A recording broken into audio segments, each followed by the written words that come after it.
چلیے اب ہم قرآن کا آغاز کرنے جا رہے ہیں انشاءاللہ. آپ کو پتا ہے کہ کیا چیز ہے قرآن؟ کتنی بھاری چیز ہے یہ. قرآن پاک میں اللہ تعالیٰ فرماتے ہیں لو انزلنا هذا القرآن على جبل لرأيته خاشعا متصدعا من خشية اللہ. اگر اس قرآن کو ہم کسی پہاڑ پر اتارتے، پہاڑ پہ رکھتے، تو تم دیکھتے کہ وہ دب گیا ہے، دب گیا ہے، خاشعا متصدعا پھٹ گیا ہے، ٹکڑے ٹکڑے ہو گیا ہے، من خشیت اللہ، اللہ کے خوف سے. یہ اللہ کا کلام ہے، کوئی معمولی چیز نہیں ہے. انہ لقول فصل وما هو بالہزل. یہ کوئی کھیل تماشے کی چیز نہیں ہے، یہ کوئی ہنسی مذاق کی چیز نہیں ہے، یہ تو فیصلہ کن بات ہے. اگر پہاڑ کا یہ عالم ہو تو انسان کا کیا ہونا چاہیے، اس کی کیفیت کیا ہونی چاہیے. اللہ کے کلام کا انسان کو ملنا کوئی معمولی بات نہیں ہے، کوئی معمولی واقعہ نہیں ہے، کوئی عام سی بات نہیں ہے. یہ اس کائنات کا سب سے حیرت انگیز تجربہ ہے، سب سے زیادہ حیرت انگیز واقعہ ہے کہ کائنات کا بنانے والا اپنا کلام بندوں کے لیے بھیجے. اور شاید اس بات کو وہ زیادہ بہتر طور پر سمجھ سکے جو اللہ کی عظمت کو پہچانتا ہو، جسے رب کی معرفت ہو کہ یہ بات ہے کس کی. یہ بتائیے کہ اگر کوئی نان مسلم آپ سے پوچھتا ہے کہ قرآن کیا چیز ہے تو کیا بتائیں گے آپ؟ کیا ہے یہ؟ کس طرح آپ اس کو انٹروڈیوس کرائیں گے؟ چلیے میں آپ کو یہ کہتی ہوں کہ اس کا تعارف کرائیے. میرے ہاتھ میں کیا چیز؟ مارکر ہے.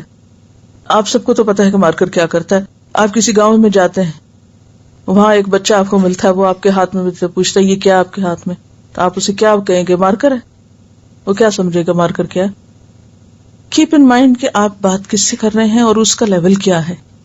ٹھیک ہے نا؟ اس کے لیول پر آ کر آپ اس کو کیسے بتائیں گے. یعنی ایک چھوٹی سی بات میں آپ کو پوچھتی ہوں، کیا بینگ اے مسلم ہماری ذمہ داری ہے کہ ہم اپنی کتاب کا تعارف کسی کو بتانے کے قابل ہوں؟ ہے نا؟ یہ طریقہ آنا چاہیے نا آپ کو. ایک بات تھوڑی سی ذرا ہم اب سب سوچیں کہ ہم کتنے دماغ سوچ رہے ہیں نا، اور مسئلے کا حل نہیں نکل رہا. اس سے کیا پتہ چلتا ہے کہ ہماری ایکٹیویٹی ریزلٹ اورینٹڈ نہیں ہے کوئی. آپ سب کو پہلی دفعہ قرآن ہی پڑھنے لگے، آپ ماشاءاللہ تقریباً سب کچھ نہ کچھ پہلے سے پڑھ کے آئے ہوئے ہیں، لیکن ہم اپنے معاشرے اور جہاں ہم رہ رہے ہیں اس کے جو چیلنجز ہیں یا اس کی جو ضروریات ہیں ان کو سامنے رکھ کے ہم چیز نہیں سیکھتے. ہم کوئی بھی علم لے لیتے ہیں، بس ٹھیک ہے وہ پڑھا رہے ہیں تو ہم یہ کورس کر لیں، وہ کر لیں، وہ لیکچر سن لیں، یہ سن لیں، اور بس.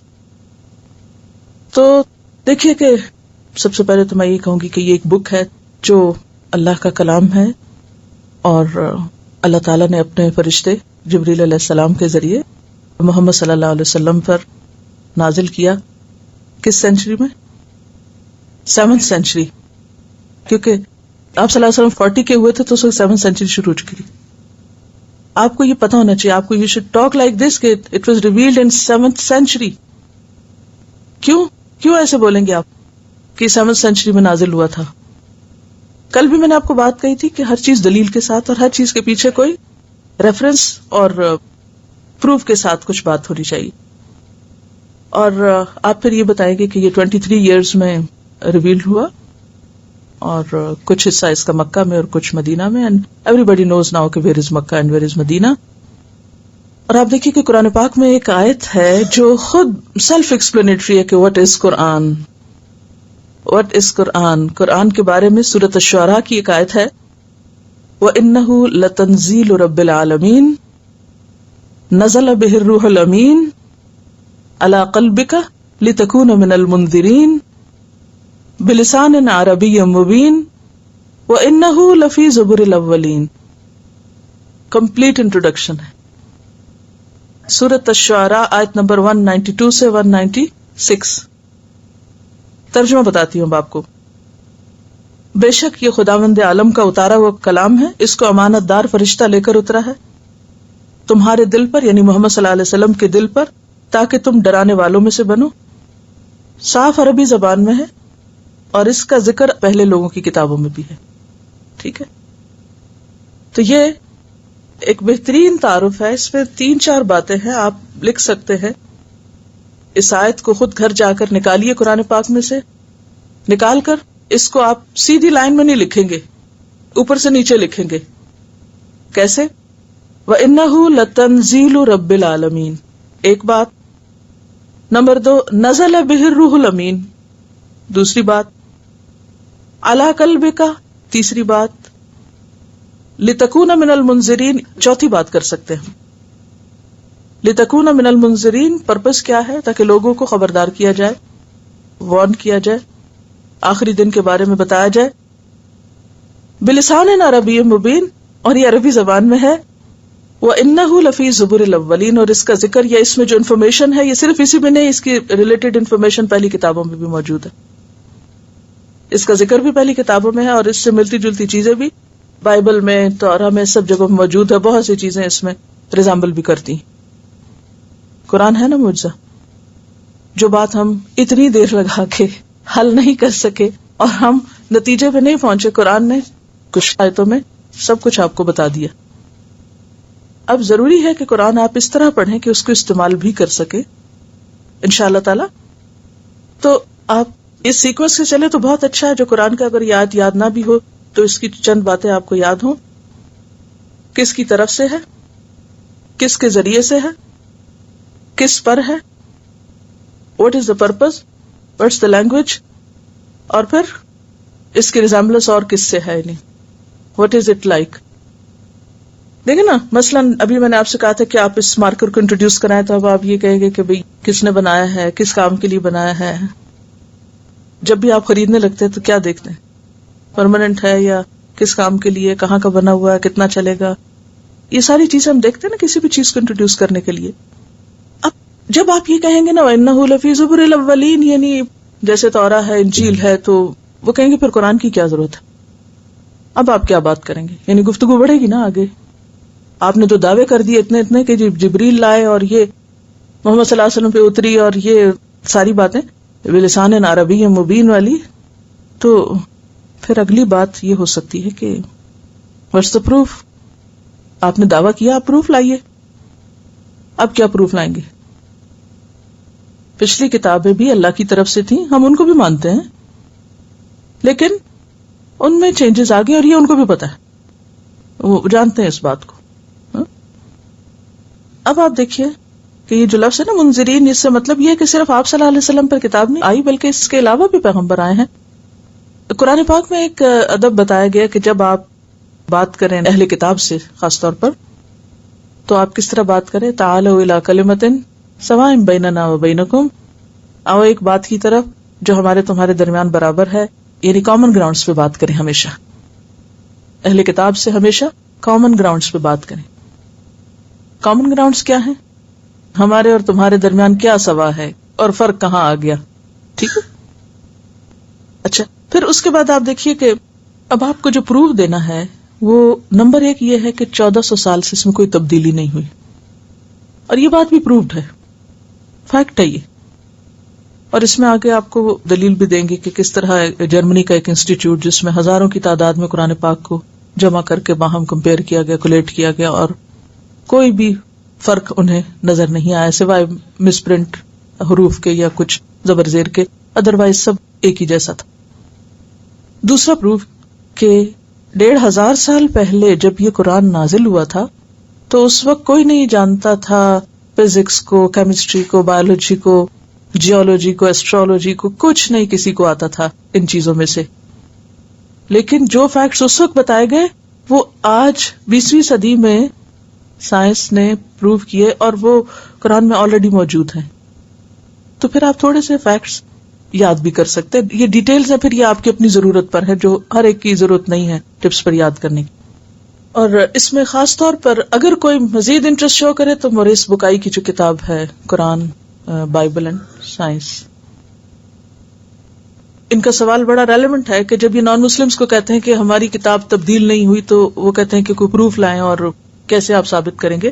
تو اس کا سب سے بڑا پروف یہی ہے کہ جس زبان میں یہ کتاب اتری ہے وہ زبان بھی محفوظ ہے اسی طرح اور اس میں کوئی تبدیلی نہیں ہوئی. آج بھی 1400 سال پہلے کی زبان سمجھی جاتی ہے. اس کے برعکس انگلش، فرینچ، کوئی زبان ایسی نہیں کہ جو 300-400 سال پہلے بھی اگر آپ اس کو دیکھیں تو وہ اور آج کی زبان ملتی جلتی. اتنی کوششیں کی گئی کہ زبان میں تبدیلیاں کریں، ڈائلیکٹس کو اتنا فروغ دیا گیا لیکن کوئی بات نہیں بنی. اور اصل عربی، فصحی عربی جس کو کہتے ہیں اسٹینڈرڈ لینگویج، وہ وہی ہے جو 1400 سال پہلے ہے. تو جب زبان محفوظ ہے تو اس کے اندر جو کتاب ہے وہ بھی محفوظ ہے. یہ سب سے بڑی دلیل ہے. خیر، آج کی ہماری ٹاک کا یہ موضوع تو نہیں، لیکن چونکہ آپ کو جو پڑھنا ہے اسے استعمال کرنا ہے تو آپ ایسے ریفرنسز کو اپنے پاس، یعنی کم از کم اللہ تعالیٰ کے بارے میں کیسے بتائیں، توحید کی بات کس طرح کریں، انشاءاللہ کسی اور موقع پہ ہم ڈسکس کریں گے. قرآن کو کس طرح انٹروڈیوس کرنا ہے، پروفٹ کو کس طرح انٹروڈیوس کرنا ہے، ان سب چیزوں کے بارے میں آپ کے ٹپس پر، انگلیوں کے اوپر آپ کو باتیں یاد ہونی چاہیے، یا آپ کی ایک نوٹ بک ہو جس میں آپ یہ دلائل جو ہیں ریڈی ریفرنس کے طور پر رکھیں تاکہ کسی بھی وقت اس سے آپ استفادہ کر سکیں. کیونکہ اگر آپ ایسا نہیں کریں گے تو کتنا سنہرا موقع چلا جائے گا ایک پیغام پہنچانے کا. اور پھر یہ واحد کتاب ہے کہ جس کو پورے کا پورا حفظ کیا جاتا ہے، اور لاکھوں میں نہیں کروڑوں میں ایسے لوگ اس وقت بھی دنیا میں موجود ہیں جو اول سے آخر تک اس کو زبانی یاد کرتے ہیں، جو کہ اس کتاب کے علاوہ کہیں اور آپ کو نہیں ملے گا. اور اب اس کے بعد کچھ باتیں میں آپ سے ذکر کروں گی کہ جمع کیسے ہوا تھا قرآن پاک اور کیسے اب تک پہنچا. کیا یہ اسی طرح بک کی شکل میں اوپر سے آیا تھا جیسے موسیٰ علیہ السلام پر نازل ہوئی تھی تورات تختیوں کی شکل میں، یا پھر کیا ہوا، اور محفوظ کس طرح ہوئی؟ آپ صلی اللہ علیہ وسلم کے پاس ہر وقت کاتب موجود ہوتے تھے، رائٹرز. مکہ میں 17 لوگ لکھنا جانتے تھے صرف، اور اس میں سے تقریباً 12 لوگ جو تھے وہ آپ کے حکم کے منتظر ہوتے تھے. فوراً آپ کو کوئی بھی چیز اترتی تھی، آپ ان کو جس وقت بلاتے، دن کو بلاتے یا رات کو بلاتے، وہ فوراً حاضر ہوتے اور وہ لکھ لیتے تھے. حتیٰ کہ ہجرت کے سفر میں، ہجرت کا سفر آپ کو معلوم ہے نا کہ کتنا کٹھن سفر تھا، اس میں بھی کاتب آپ کے ساتھ تھے. کون سے کاتب آپ کے ساتھ تھے؟ حضرت ابو بکر صدیق رضی اللہ تعالیٰ عنہ. وہ ہجرت کے سفر میں بھی اپنے سامان کے ساتھ موجود تھے کہ اگر کہیں کچھ وحی نازل ہوئی، کچھ بھی لکھنا پڑا تو ساتھ ہی لکھ لیں گے. یعنی اس کی حفاظت کا جو اہتمام اللہ تعالیٰ نے کیا وہ ایک تو تحریر کے ذریعے یا کتابت کے ذریعے ہوا، دوسرا اہتمام کہ فوراً یاد کر لیتے تھے، زبانی یاد کرتے تھے. جتنا اترتا، مرد کیا اور عورتیں کیا اور بچے کیا، اس کو حفظ کرتے تھے. اور عربوں کا حافظہ بہت مثالی تھا. وہ لمبے لمبے قصائد، نسب نامے، قصیدے اور بہت سی اور چیزیں اس طرح کی یاد کرتے تھے. آج بھی آپ دیکھیں کہ دس از اے فیکٹ کہ جن علاقوں میں زیادہ اسکول، کتابیں، پڑھے لکھے لوگ نہیں ہوتے تو عام طور پر کیا ہوتا ہے، وہاں لوگوں کے حافظے زیادہ بہتر ہوتے. اور جب ہمیں پتہ نہیں چیز لکھی کتاب موجود ہے تو ہم اتنے ریلیکس ہو جاتے، ہم کہتے پڑھ ہی لیں گے نا، دوبارہ اپنے ذہن پہ زور ڈالنے کی کیا ضرورت ہے. ذہن کا عجیب حال ہے، اس کو جتنا استعمال کریں گے وہ اتنا چمکے گا، اور جتنا آپ ریلیکس ہو جائیں گے، اس کو چھوڑ دیں گے، وہ اتنا ہی بھولنا شروع کر دے گا. اچھا، اب مجھے اس ایک سوال کا اور جواب دے دیجئے. اصل میں قرآن شروع کرنے سے پہلے تھوڑا سا قرآن کو پہچان بھی تو لیتے ہیں کہ یہ جو ہم پڑھنے جا رہی ہے کیا چیز، تاکہ ہمارے اپنے بھی ڈاؤٹس پوری طرح کلیئر ہو جائیں. اچھا، یہ بتائیے کہ قرآن پاک کی جو ترتیب ہے، مثلاً پہلے سورۃ فاتحہ لکھی جائے، پھر البقرہ، پھر آل عمران، پھر یہ کس نے کہی تھی کہ ایسے لکھا جائے؟ اب دیکھیے کہ سورۃ الفاتحہ 5ویں نمبر پہ اتری ہے، یعنی نزولی ترتیب میں 5ویں نمبر پر ہے، اور ویسے یہ نمبر 1 پر ہے. تو یہ کس نے ڈیسائیڈ کیا کہ سورۃ فاتحہ کو نمبر 1 پہ رکھنا ہے؟ اس بارے میں ایک بات یاد رکھیے کہ صرف کتاب نہیں اتری، اس کی ترتیب بھی اتری ہے. تو یہ جو قرآن کی ترتیب ہے یہ اللہ کی طرف سے ہے، جبریل امین کے ذریعے آپ صلی اللہ علیہ وسلم کو دی گئی. قرآن پاک 632 کو مکمل ہوا تھا.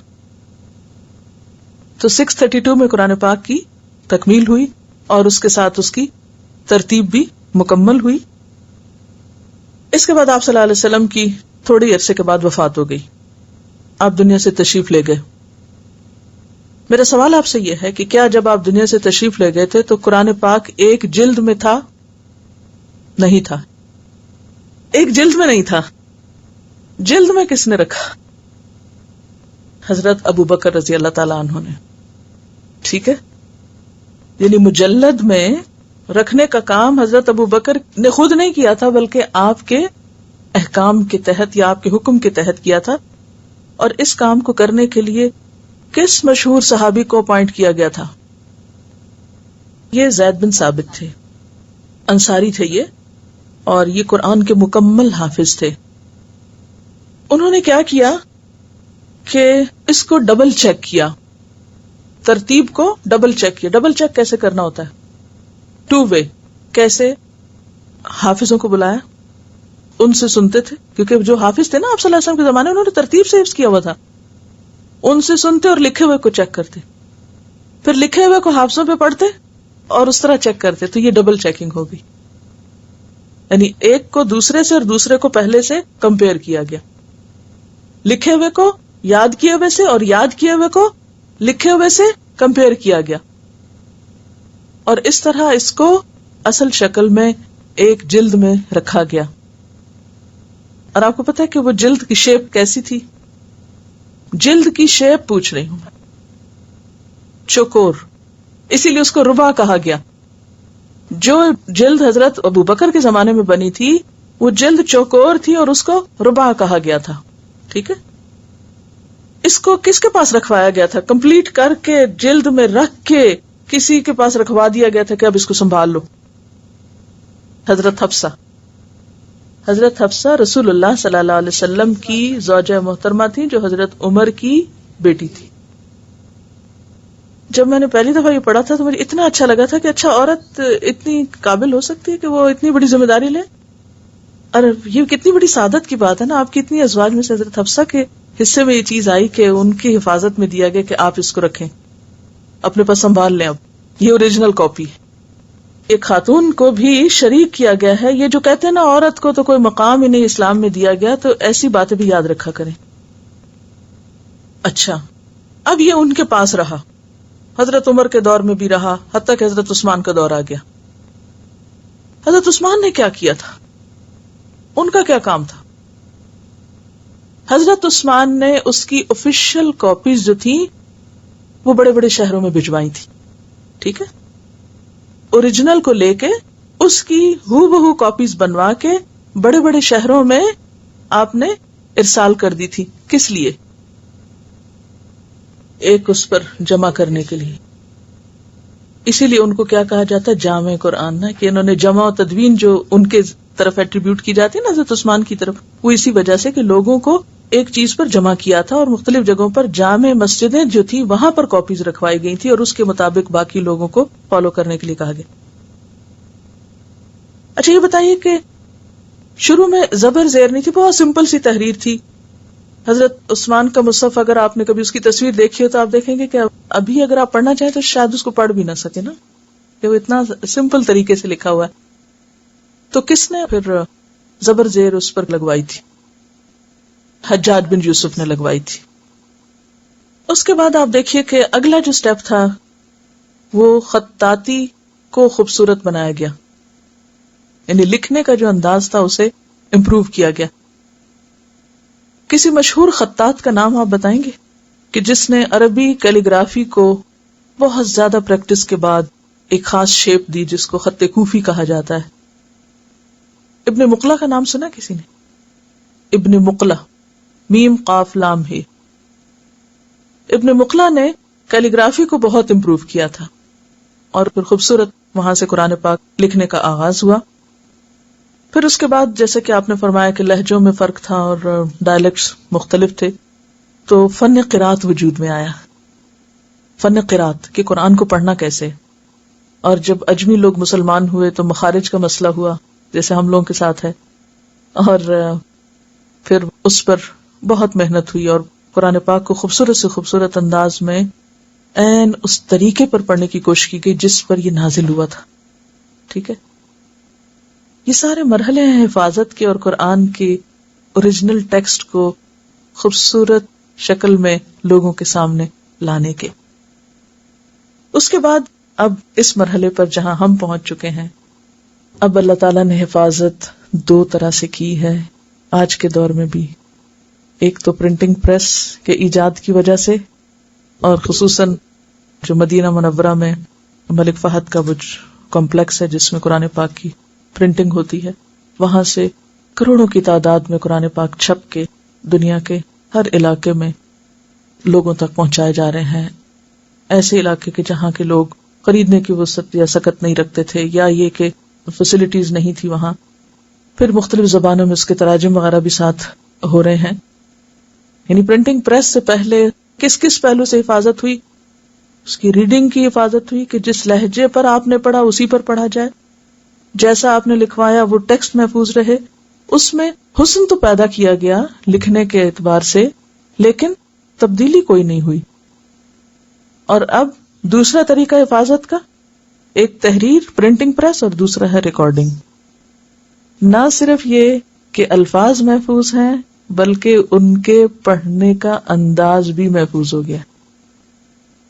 ایک زمانہ تھا کہ جو بھی آپ کے محلے میں امی جی ہوں، پڑھانے والی ہوں، وہ جیسا پڑھا دیں صرف وہ اویلیبل تھی، تھا نا. اگر آپ لوگ اپنے بچپن کو دیکھیں تو آپ میں سے بہت سے لوگوں کے پاس سوائے اس امی جی کے پڑھانے کا کوئی دوسرا ذریعہ نہیں تھا. ایسے ہی تھا نا. اور آپ انہی کے رحم و کرم پر تھے. وہ جس لہجے میں پڑھا دیں آپ کو، وہ چاہے اصل لہجے کے مطابق ہے یا نہیں، آپ نے بس وہی پڑھ لیا. لیکن ریسنٹلی پچھلے چند سالوں میں جب سے ٹیکنالوجی نے اور زیادہ ترقی کی ہے، دنیا بھر میں بہترین قاریوں کی جو بالکل درست پڑھتے ہیں، ان کی کیسٹس، سی ڈیز، اور پھر اب تو آپ دیکھیں کہ انٹرنیٹ کے اوپر ایک لفظ بھی آپ کو تلاش کرنا اور ایک لائن بھی آپ کو ڈھونڈنی ہے تو اصل شکل میں آپ لمحوں کے اندر اس کو فائنڈ آؤٹ کر سکتے ہیں. اللہ تعالیٰ نے دنیا میں بھی ایسے اسباب پیدا کیے کہ جن کے ذریعے کتاب اصل شکل میں نہ صرف یہ کہ تحریر بلکہ آواز اور لہجے کی حفاظت کے ساتھ ہم سب تک پہنچ چکی. اب آپ کے اوپر ہے آپ کیا کرتے ہیں، آپ اپنا حصہ کتنا ڈالتے ہیں اس میں. ہر ایک نے اپنا حصہ ڈالا نا. جبریل نے حصہ ڈالا، رسول اللہ صلی اللہ علیہ وسلم نے آگے پہنچایا، صحابہ کرام نے لکھا، ابو بکر رضی اللہ تعالی عنہ نے اپنے حصے کا کام کیا، زید بن ثابت نے ڈبل چیکنگ سے اس کو محفوظ کیا، حضرت عثمان رضی اللہ تعالی عنہ نے اس کو لوگوں تک پہنچایا، پھیلایا، حجاج بن یوسف نے زبر زیر لگوائی، ابن مقلا نے اس کو خوبصورت انداز میں لکھنے کا طریقہ ایجاد کیا، اور اس کے بعد فن قرات ایجاد ہوا، اور اس کے بعد پھر پرنٹنگ پریس آ گیا. قرآن کی پرنٹنگ ان گنت کاپیز بننے لگی. اور اب تو خاص طور پر جو یہ مدینہ منورہ میں مجمع ملک فہد ہے، اس میں دنیا بھر کے ٹاپ کے اسکالرز، ٹاپ کے قاری، ہر ایک آیت، کیا میں سمجھتی ہوں کہ اس تک کی اب ترتیب رکھی گئی کہ ہر صفحہ جو ہے وہ آیت پر ہی ختم ہو اور نئی آیت سے شروع ہو. اس چیز کی بھی ترتیب کا لحاظ رکھا گیا.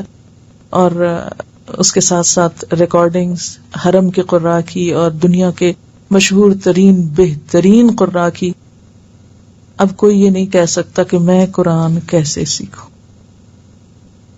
ایک وہ وقت تھا، میں کبھی سوچتی ہوں حضرت ابو بکر کا دور جس کو خیر القرون کہا گیا، حضرت عمر کا دور جسے خیر القرون کہا گیا، حضرت عثمان، حضرت علی رضی اللہ تعالیٰ عنہ کا دور، تو ہر ایک کے پاس جلد میں اویلیبل بھی نہیں تھا. وہ پہلے زمانے میں تو لوگوں کو اگر ایک سے دوسری کاپی بنانی ہوتی تھی تو پہلے اس کو لکھا کرتے تھے، پھر اس کو کئی دفعہ چیک کرتے تھے. اب تو ایک دفعہ لکھا گیا اور ایک سے آپ 1 کروڑ کاپیاں نکال لیں. کتنی آسانی ہو گئی. اسکرین پہ اویلیبل ہے، ڈیجیٹل شیپ میں اویلیبل ہے، ہر طرح کی اویلیبلٹی موجود ہے. اب آخری حصے کا آپ کا حصہ اس میں ڈالنا باقی ہے، اور وہ یہ کہ آپ اس کو اٹھائیں اور اس کو ویسا پڑھنے کی کوشش کریں جیسے ہی اترا ہے. تو اس کے لیے آپ کو محنت کرنی ہے. اور آپ کا اب حصہ کیا ہے اس میں؟ کہ نمبر 1 آپ اس طرح پڑھیں گے اس کو کہ کوئی بھی آیت آپ کے سامنے آئے تو آپ اس کو سمجھ جائیں کہ ہاں اس کا مطلب یہ ہے کہ یہ آیت یہ کہتی، کیونکہ اللہ کی کلام ہے نا، اللہ کی بات ہے. ٹھیک ہے بہت لمبی چوڑی تفسیریں اور بہت لمبی چوڑی وضاحتیں نہ بھی ہوں، لیکن آیت دیکھتے ہی آپ فوراً اس کو اس طرح پہچان جائیں جیسے آپ اپنی کسی بھی پیاری چیز کو پہچان جاتے ہیں. قرآن سے اگر ہمیں محبت ہے تو پھر اس کی بھی ہمیں ایسی ہی پہچان ہونی چاہیے، اور یہ کچھ مشکل نہیں، کوشش شرط ہے. جہاد بن نفس کرنا پڑے گا، اور یہی وہ چیز ہے جو آپ کو اللہ سے براہ راست ملا دیتی ہے. اب دیکھیں، جس سے آپ کو محبت ہوتی ہے تو آپ کا کیا دل چاہتا ہے کہ آپ اس کے ساتھ کس طرح کمیونیکیٹ کریں، کیسے بات کریں کہ بیچ میں اور کوئی نہ ہو، کوئی بیریئر نہ ہو، رکاوٹ نہ ہو، ڈائریکٹ بات کریں. تو اسی طرح اللہ تعالیٰ سے محبت کا تقاضا کیا ہے کہ کیسے بات کریں اللہ سے، ہر چیز بیچ میں سے ہٹ جائے، ڈائریکٹ. چلیے آج ہم سورۃ الفاتحہ انشاءاللہ پڑھیں گے. طریقہ کار کچھ اس طرح ہوگا کہ سب سے پہلے لفظی ترجمہ، پھر لفظوں کا انالیسس، اور پھر اس کے بعد اس کی تفسیر، اور پھر انشاءاللہ تفسیر سے متعلق عمل کی بات، وہ چیز جو ہم دوسروں سے شیئر کر سکیں. قرآن پاک عربی زبان میں نازل ہوا. اردو بولنے اور پڑھنے والے اس لحاظ سے خوش قسمت ہیں کہ اردو میں بہت سے ایسے الفاظ پائے جاتے ہیں جو عربی ہی سے نکلے ہوئے ہیں. پروفیسر عبد الجبار شاکر لکھتے ہیں کہ قرآن مجید کے 65 یعنی 65% الفاظ ہم اپنی روزمرہ اردو زبان میں استعمال کرتے ہیں، یعنی more than 50%. آدھے سے زیادہ قرآن پاک میں الفاظ وہ ہیں جو ہمیں پہلے سے ہی پتا ہے کیونکہ ہم ان کو اردو میں استعمال کرتے ہیں. 65%. 20% وہ الفاظ ہیں جو قرآن مجید میں بہت تکرار سے استعمال ہوئے، یعنی ریپیٹیشن ہے بہت ان کی، ہیں عربی کے، لیکن قرآن پاک کے 20% الفاظ ایسے ہیں کہ جن کے اندر بہت ریپیٹیشن ہے، بار بار استعمال ہوئے. تو گویا اگر آپ ایک دفعہ جان لیں ان کا معنی تو آپ کو ہر دفعہ جاننے کی ضرورت نہیں، آپ اس کو اپنے پچھلے یاد کیے ہوئے کو ذہن میں رکھ کے جان سکتے ہیں. صرف 15% یعنی 15% ایسے ورڈز رہ جاتے ہیں جن پر غور و فکر اور تدبر کی ضرورت ہے، اور اگر آپ غور کریں تو پھر آپ کا کام کتنا ہے، یعنی قرآن کے کتنے % پر آپ کو محنت کرنا ہے، 15%. اس لیے ہم دیکھتے ہیں کہ اردو سمجھنے والے یا بولنے والے لوگ جو ہیں ان کے لیے قرآن کو ڈائریکٹ سمجھنا کچھ مشکل نہیں، اور ویسے بھی مشکل نہیں. کیوں؟ اس لیے کہ وَلَقَدْ يَسَّرْنَا الْقُرْآنَ لِلذِّكْرِ فَهَلْ مِن مُدَّكِرٍ، کہ ہم نے قرآن کو نصیحت کے لیے آسان بنا دیا، تو ہے کوئی جو نصیحت حاصل کرے؟ یعنی کوئی بھی شخص جو اس پر تھوڑی سی محنت کرے گا وہ بہت بڑا خزانہ پالے گا.